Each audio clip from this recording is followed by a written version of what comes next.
promoting democratic rights for the people of Venezuela.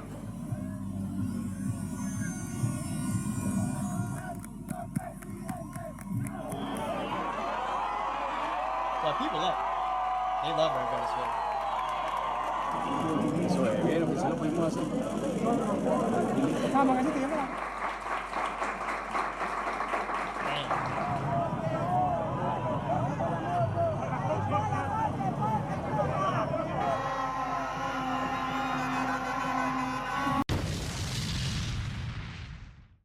What you got next for us today, Mr. Handy? Okay, the next topic I'm going to talk about the U.S. and Venezuela conflict. I know, as some of you may know, over the past couple of months, there has been an increasing conflict in the Caribbean Sea between the U.S. and Venezuela. Many are speculating that is due to the drug trafficking problem that the U.S. has had over the years, which I know is really a huge problem in the U.S. because millions, hundreds of thousands, millions die of drug overdoses every year, especially from fentanyl. It's a terrible drug. And I know that Venezuela really is a transit nation for a lot of drugs that comes through, especially when it's coming from Colombia. Now, do you think that Venezuela is predominantly trafficking the fentanyl, or do you think they're predominantly in charge of moving the cocaine from Colombia to here?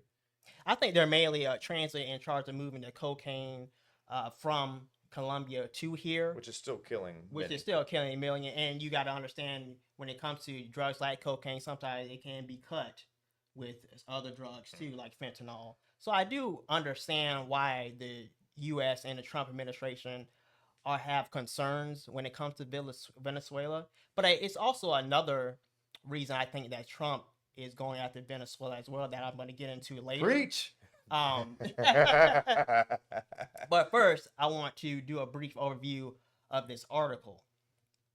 Okay. All right. So it says, the Trump administration is designating Venezuela's Cartel de los Solos as a foreign terrorist organization, the latest measure to ramp up pressure on President Nicolas Maduro.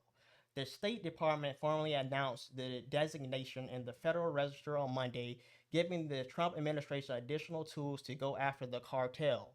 Cartel de los Solos, or Cartel of the Suns, refers to a network of government and military officials in Venezuela engaged in drug trafficking. Secretary of State Marco Rubio said in a statement last week that Cartel de los Solos and other cartels in Venezuela were responsible for terrorist violence throughout our hemisphere, as well as for trafficking drugs into the United States and Europe. Monday's announcement will give the White House wider authority to impose sanctions and crack down on Maduro's assets amid an intensifying pressure campaign against Venezuela. The U.S. has repositioned military assets, which I'm going to get into what type of military assets they have repositioned, closer to Venezuela in recent weeks. President Trump has refused to rule out using U.S. military force or putting troops on the ground in Venezuela. Now, that part right there is a cause for concern for me, because a lot of his campaign was driven by no new wars. So I really don't want to see innocent soldiers, especially American soldiers' lives lost over a conflict such as this. So I'm hoping that he's taking a different tactic to this approach. I get into what tactic I think he's trying to take after I go through some of these other documents. We 100% cannot tolerate boots on the ground. No. Anywhere. No. Anywhere. Especially not in our hemisphere. No, especially not in our hemisphere. Yeah, it is unacceptable. But I'm hoping that he's not really leaning towards that. He's leaning towards another strategy, which I'll get into later. But first, I want to point to the repositioned military assets. So the repositioned military assets, last week, he increased one of the lead aircraft carriers to go to the Caribbean Sea, the USS Gerald R, which is the leading U.S. Navy aircraft for the military. So that's a major escalation in the conflict when he sent over our leading aircraft. I mean, this aircraft has vast stealth capabilities. It has decoy launcher capabilities. So Are there any nuclear there? Nuclear, yes, nuclear position well. there as well? Yes. So this right here, I feel like is causing an escalation in the conflict by sending an aircraft such as that. And I think that, well, I hope that Nicolas Maduro doesn't see that as an act of war and amps up his posture and causes a war to break out. But I'm hoping that Trump is not really leaning towards war. I'm hoping that he's trying to force Maduro back into a corner to try to make him leave the presidency and have somebody else step in. So I think Regime change. I think Trump is really trying to do more of a regime change instead say. of actually trying to go to war. But I'm hoping that in trying to do the regime change that he won't cause a war. When does this ever work out? When? Now it doesn't work. It never works out too well. Regime changes. I do understand why Trump would want a different leader in Venezuela, because I don't know if you know Maria. Do you know Maria? Mm-hmm. She ran last year in Venezuela. She won 90% of the opposition party primary, and basically what happened to her is the Venezuela court ordered that she couldn't run for the presidency. So they basically stole the presidency up from under her, and actually she received very high praise from Trump. So I think Trump really wants her to be the leader of Venezuela. So I think he's trying to find a way to kind of push Maduro out of there to install her in there. And just to foreshadow a little bit, guys, when it comes to regime change, we will have an extra special guest coming on in a few weeks.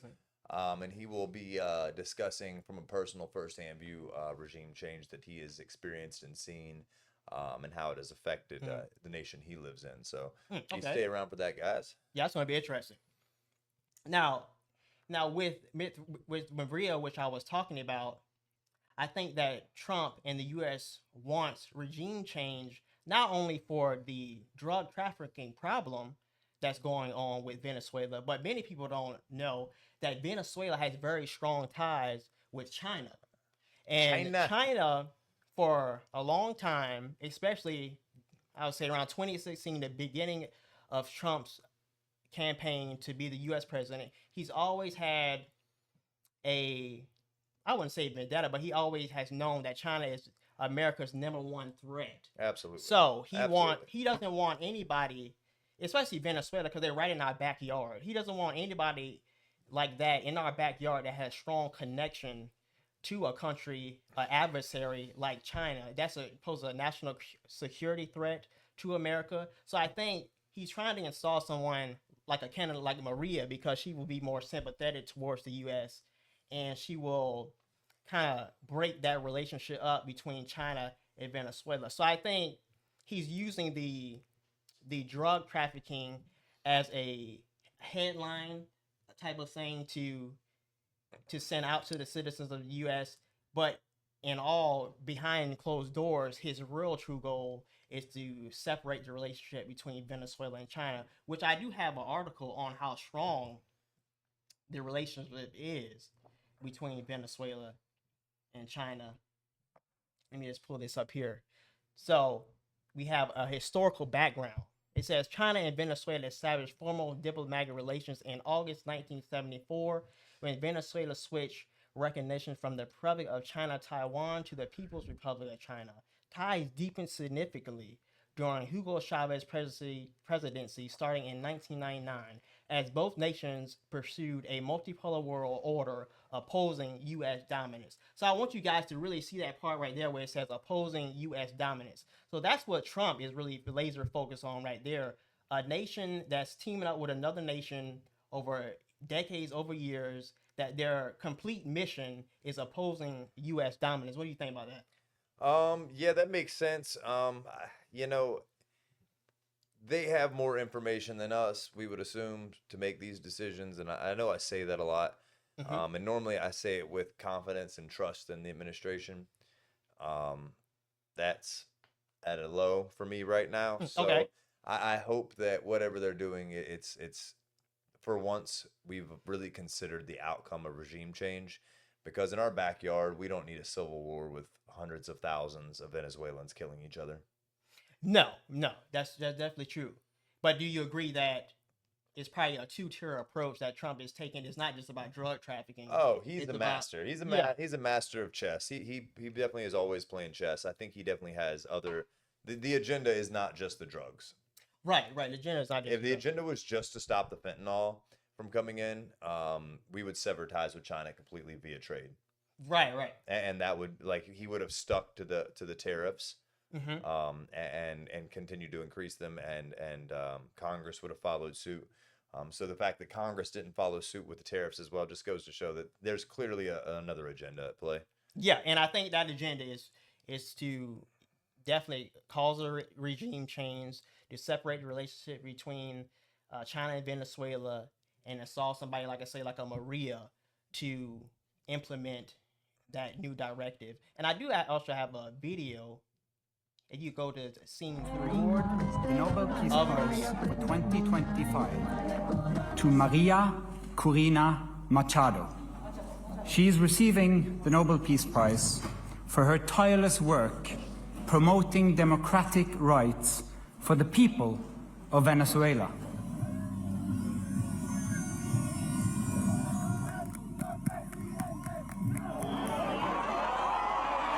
well, people they love her in Venezuela.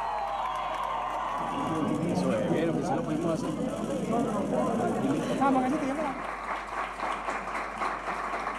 Dang.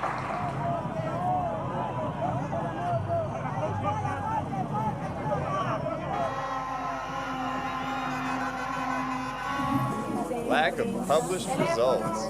Crazy.